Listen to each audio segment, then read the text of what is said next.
j'espère que vous allez bien. Ici Sarah avec H, je viens aujourd'hui avec un nouvel épisode, le premier de la catégorie Sally. Si je dis catégorie et que vous ne voyez pas trop à quoi je fais allusion, c'est tout simplement parce que vous n'avez pas encore regardé le premier épisode de ma chaîne YouTube où j'explique justement les catégories. Ce n'est pas grave, vous pouvez vous rattraper en cliquant sur le lien qui s'affiche juste ici. Et là, vous allez comprendre comment j'ai catégorisé les différents épisodes de ma chaîne. Alors aujourd'hui, comme le titre l'indique, on va parler littérature et littérature africaine. Je vais chercher les livres que je vais vous présenter, le temps de mettre l'introduction, de vous mettre dans une ambiance et je reviens tout de suite pour vous présenter les livres.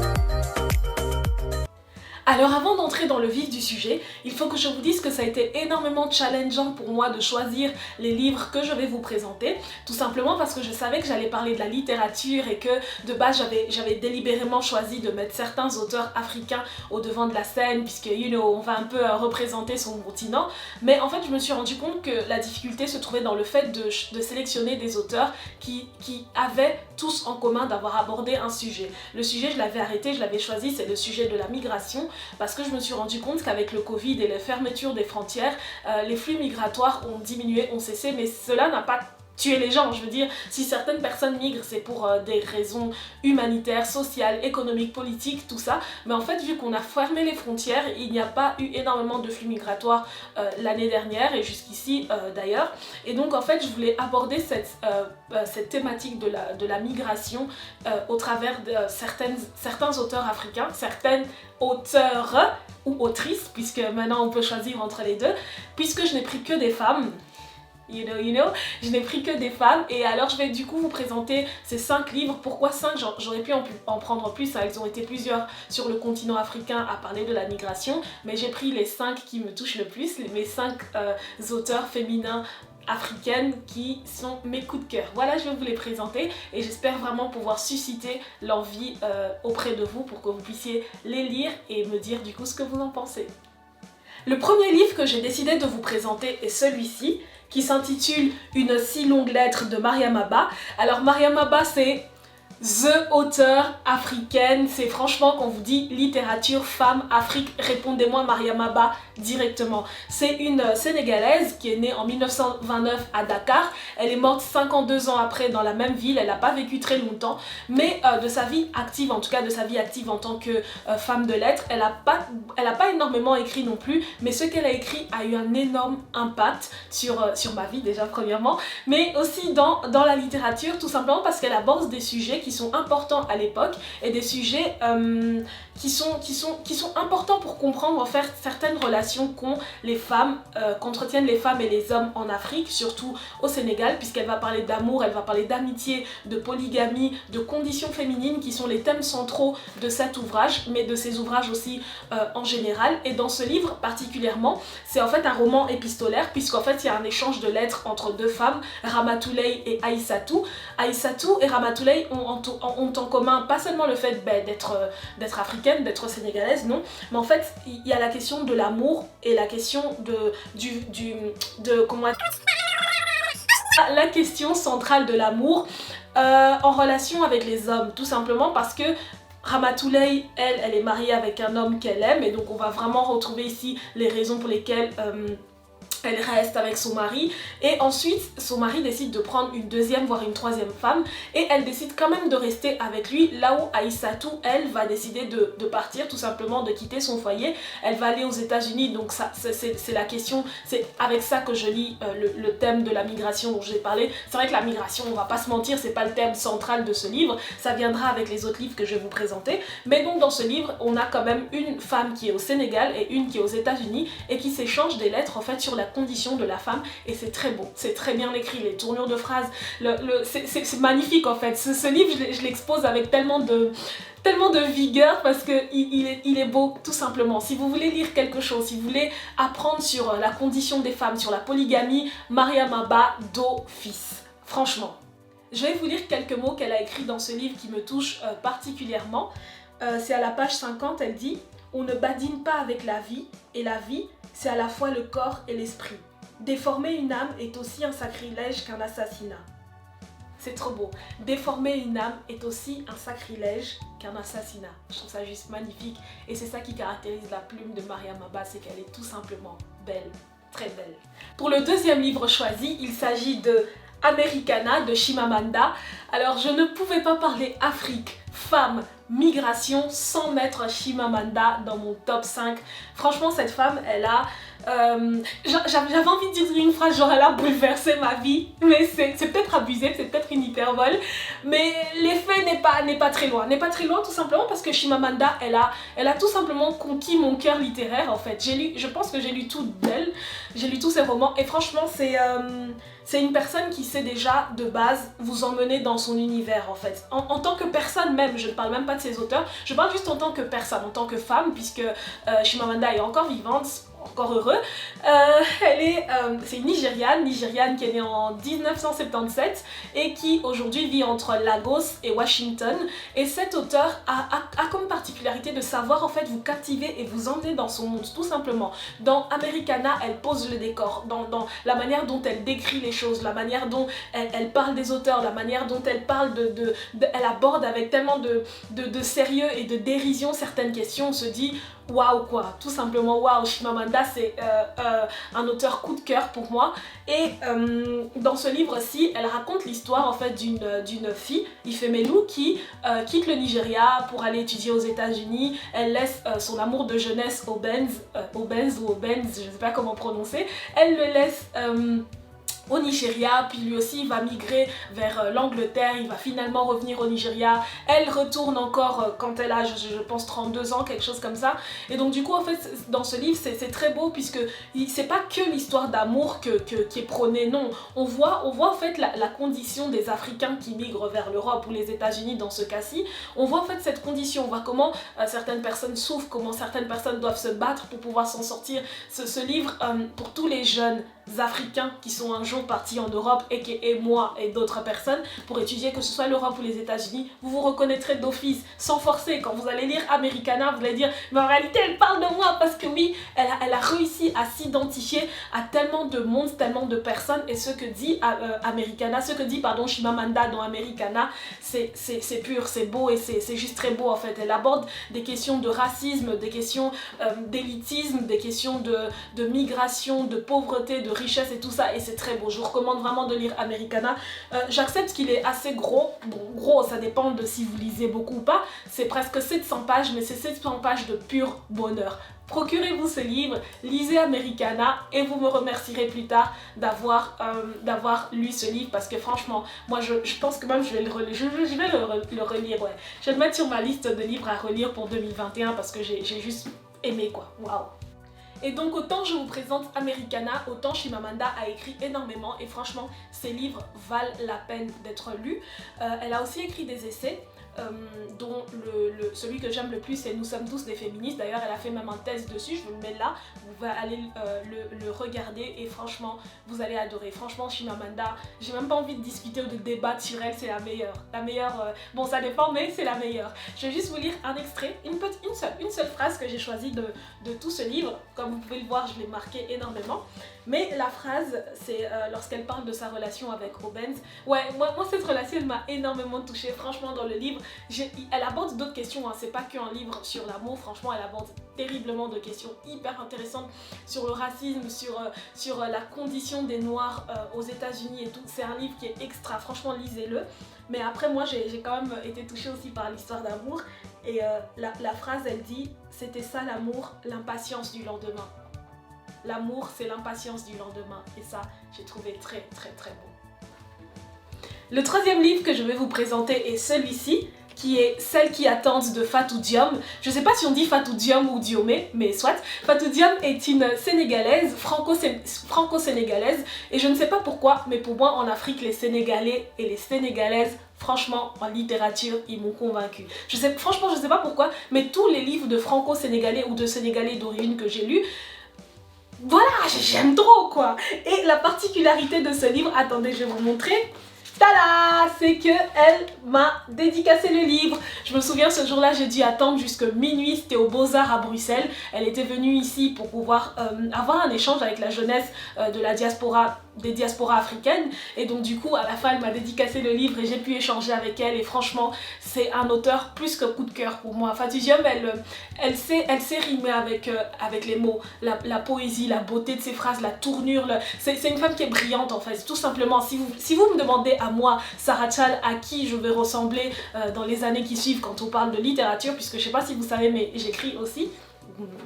Voilà, j'essaye en tout cas. C'est à elle que je veux ressembler d'office. Bien sûr, chaque personne a sa particularité sur cette terre, mais Fatou Diom, elle est vraiment pour moi un exemple et un modèle. Et dans ce livre aussi, elle aborde avec tellement de justesse la question de la migration, en tout cas, puisque en fait ici, c'est deux femmes, Aramé et je pense que l'autre c'est Bougna ou Bouga, si je me souviens bien. En fait, ce sont des femmes qui ont cotisé de l'argent pour pouvoir envoyer leurs enfants en Europe, puisqu'il n'y avait plus d'espoir au Sénégal. Dans leur village, franchement, c'était mort, il n'y avait plus rien qui se passait. Donc du coup, ces femmes arrivent à obtenir un petit montant pour pouvoir faire traverser l'Atlantique à leurs enfants pour qu'ils puissent rejoindre la France et se débrouiller. Et cette question de migration, c'est une question centrale dans les œuvres de Fatou Diom. Je vous recommande d'ailleurs Le ventre de l'Atlantique, et là vous allez même mieux comprendre les raisons qui poussent les personnes à partir. Et donc ces fils, ils partent, ils se débrouillent pas en France, ça va pas du tout. Non, c'était pas en France, c'était en Espagne, je pense qu'ils sont arrivés. Ou bref, peu importe le pays, je m'en souviens plus très bien. Et donc en gros...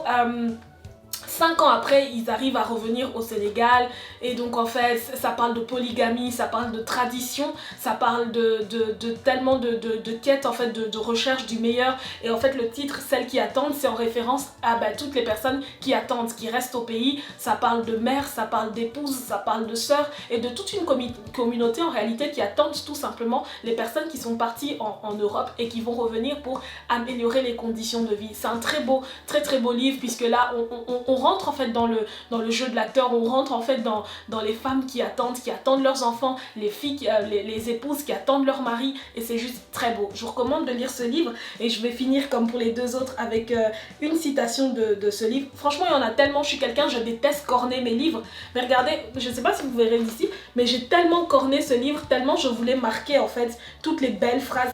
Et du coup, la phrase que je vais vous lire, c'est une phrase en fait où elle parle de l'Afrique, tout simplement parce que c'est aussi une question qui tient beaucoup à Fatou Diom. En fait, c'est l'autodétermination de l'Afrique, l'affranchissement de la puissance coloniale occidentale, je voulais dire. Et elle dit ceci, elle dit...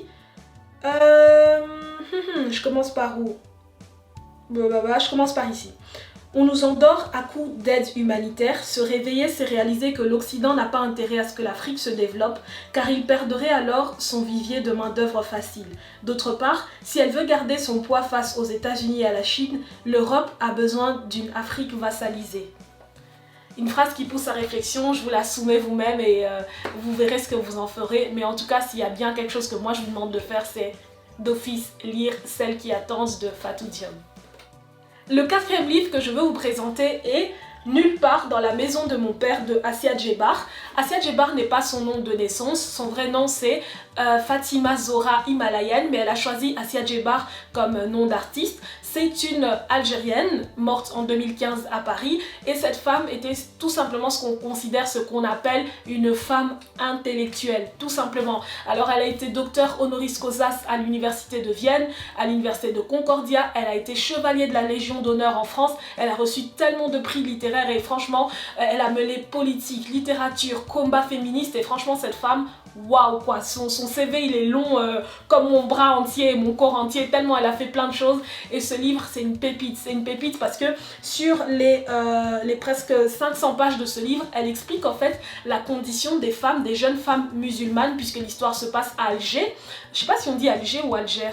Bref, soit l'histoire se passe là-bas, et elle raconte en fait le quotidien de cette jeune fille qui grandit dans une famille assez modeste, hein. Son père est instituteur. D'ailleurs c'est le seul instituteur indigène du quartier dans cette école. Pourquoi? Parce que à cette époque-là, l'Algérie est sous la colonisation française, et elle explique en fait justement comment les Français vivent avec les Algériens, comment elle, jeune musulmane française, est mélangée entre les l'éducation que son père lui a donnée et l'éducation de sa mère, puisque sa mère, on va dire, vit avec des habitudes européennes. Et donc en fait c'est tout un livre sur la question du métissage. Et en fait on retrouve aussi la question de la migration ici, tout simplement parce que elle veut partir en France en fait, elle veut s'émanciper des traditions musulmanes, elle veut s'émanciper de ce qu'elle a appris dans la maison de son père. Elle veut partir en France, elle veut être comme ces grandes dames, puisqu'il y a beaucoup de littérature aussi dans ce livre. Elle veut être comme les auteurs qu'elle lit, elle veut vraiment parcourir le monde, mais quelque part elle est quand même attachée à ses origines. Et donc en fait c'est un combat entre les origines et le désir d'émancipation, mais aussi un combat entre des traditions, tout simplement la tradition algérienne et la tradition française, le désir de partir, de rester. Alors il y a aussi une histoire d'amour dedans qui vient se mêler. Et ce livre est très beau en fait, parce que je n'ai jamais été en Algérie, mais en lisant le livre vous pouvez absolument vous replonger en fait dans ce que c'était, enfin pas dans ce que c'était, comment dire, oui, on peut se replonger totalement dans l'histoire et dans le vécu de l'auteur, et c'est juste magnifique à lire en fait. C'est juste magnifique à lire, et pour des personnes qui sont dans la même situation, qui ont une maman belge, un papa congolais, j'en sais rien, vous comprendrez très bien le métissage culturel et surtout ce par quoi plusieurs personnes passent. Alors comme pour les autres aussi, je vais vous dire ma phrase coup de cœur dans ce livre. Il y en a plusieurs, une fois de plus, mais je vais vous dire une seule. Avant que le roseau si rapidement dressé ne surgisse de l'eau, avant même que le berger ne vienne avec son troupeau de chameaux ou que n'accourent les gazelles effarouchées, je persiste à voir la face d'Ali, illuminée, au-dessus de ce puits obscurci et qui, à m'obsalmodier comme des versets confie goutte à goutte la parole sacrée du prophète inspiré, ce verbe que celui-ci, pressentant sa mort prochaine, voulait persévérer. Je trouve sa plume hyper belle, c'est très poétique, et moi en tant que poétesse, j'adhère, je confirme 100%. Lisez Assia Djebar, lisez Nulle part dans la maison de son père et tous ses autres livres, vous allez vraiment aimer. Le dernier livre que je vous présente est Rouge impératrice de Leonora Milano. Ce livre, c'est une bombe. Tout simplement, rien à dire, c'est une bombe. Je ne vous le présente pas en dernier parce que il est moindre par rapport aux autres. Non, d'ailleurs, même par rapport à tous les autres livres que je vous ai présentés, il n'y a aucune gradation, je les aime tout autant. Et ils abordent chacun des thématiques assez différentes, même si il y a toujours ce fil conducteur de la migration, comme je vous ai dit. Et ce livre, en fait, il m'a redonné espoir, en fait. Redonné espoir en l'Afrique de demain. Parce qu'en fait, elle explique en fait que l'histoire se passe dans 100 ans, quelque chose comme ça, un peu plus d'un siècle à partir de maintenant. Et en fait, à ce moment-là, l'Afrique est unifiée. Il n'y a plus de Congo, Brazzaville, Congo, Kinshasa, Zambie, Afrique du Sud. Non, l'Afrique est un seul pays en fait. Et ça s'appelle même plus l'Afrique, mais Katiopa. L'Afrique à ce moment-là s'appelle Katiopa et c'est un continent unifié. En fait, c'est juste une seule nation à la tête de laquelle il y a un roi, un Mokonzi, comme on l'appelle, et il s'appelle Ilunga. Ça, franchement, elle a fait un beau clin d'œil au Congo, mais soit.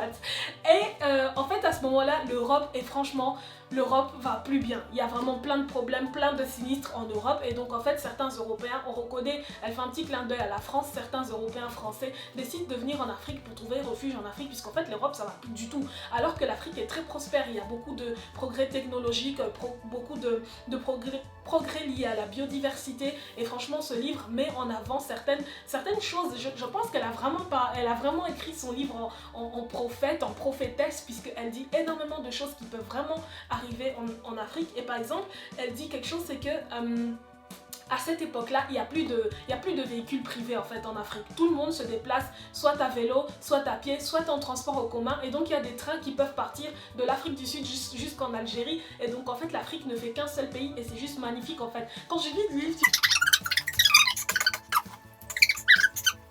donc bref, je disais que quand on lit ce livre, on est vraiment, oui, on se dit yes we can, puisque elle met énormément l'Afrique en avant, et une Afrique qui est unifiée, développée, mais dans cette Afrique aussi, du coup, comme je dis, il y a certains Européens qui viennent trouver refuge là-bas, et c'est là que commence tout le problème. Pourquoi? Parce que Ilunga, le Mokonzi, tombe amoureux de Boya, qui est une femme qui est indépendante, une femme qui est militante, elle est intelligente, elle est professeure à l'université, et cette femme, en fait, elle est albinos, ce qui est aussi très bien, puisqu'en fait, elle met en lumière un certain problème de la société maintenant, c'est la non-considération de cette maladie ou de ces personnes atteintes d'albinisme, puisque le personnage principal est albinos et donc du coup elle va la mettre en avant et en fait cette histoire d'amour va créer des problèmes au Mokosi puisque Boya va elle aider les sinistrés. Les sinistrés c'est comme ça qu'elle appelle les Européens.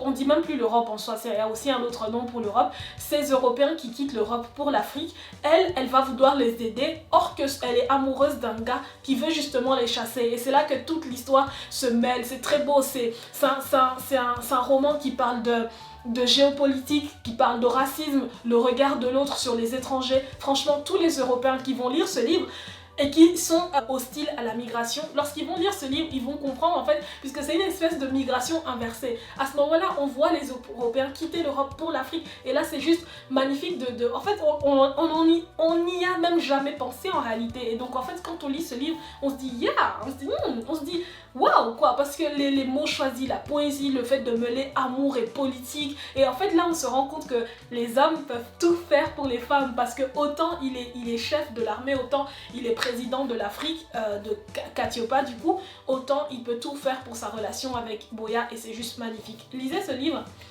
il est long, je vous avoue, 600 pages, long, ça dépend de comment vous lisez, mais lisez-le franchement et vous allez aimer.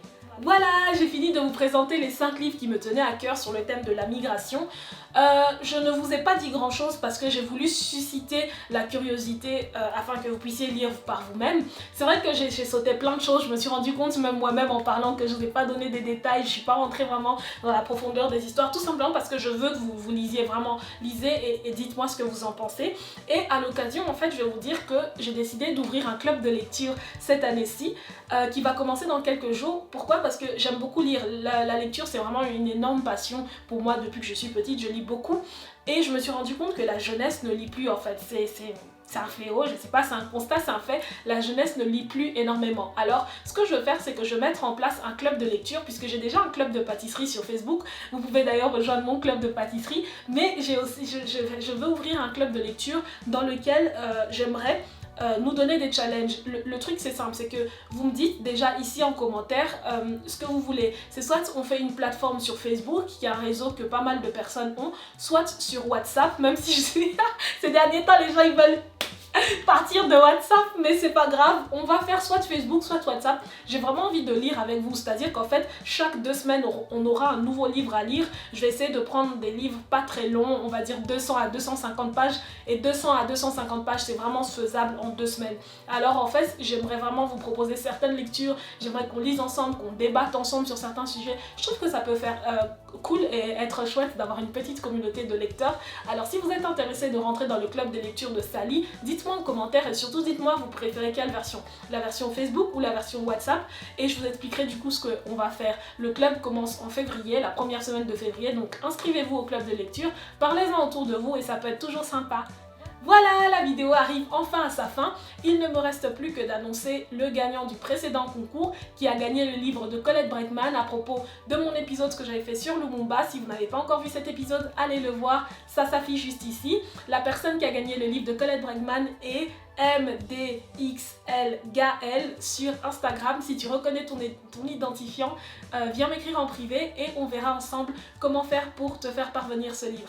Je vous rappelle que du coup les jeux concours continuent tous les dimanches sur mon Instagram, et pour cet épisode-ci vous aurez l'occasion de gagner un de ces livres. Les 5 livres que j'ai présentés, vous en choisissez un et vous allez le gagner. Les conditions sont toujours aussi simples, rendez-vous sur mon Instagram, rendez-vous sur mon Facebook et ensemble on va faire ça. Merci encore d'avoir suivi cet épisode de Sally. Rendez-vous dimanche prochain pour un prochain épisode et d'ici là, portez-vous bien et une très bonne semaine à vous.